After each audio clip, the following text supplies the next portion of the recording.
Hi, I'm Vicki Chelf and I'm the author of Vicki's Vegan Kitchen. And I'm going to show you how to make a really simple recipe with chickpeas, cold chickpeas with garlic.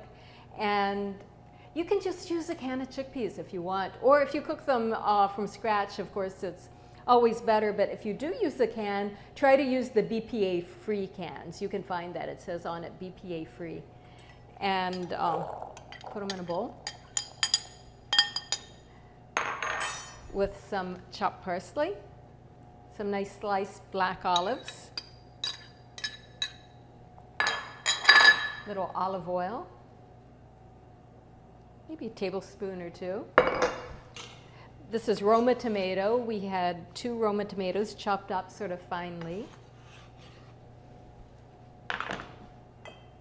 Little oregano, not too much, it can be strong, maybe half a teaspoon. And a good teaspoon of dry basil, or if you have fresh basil, use a couple of tablespoons. And we're going to press in some garlic at the end. I'm using 2 cloves because they're sort of small.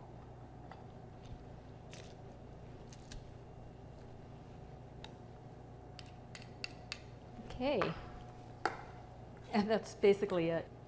Mix it up, serve it on a bed of lettuce, and you have a meal with maybe a slice of whole grain bread.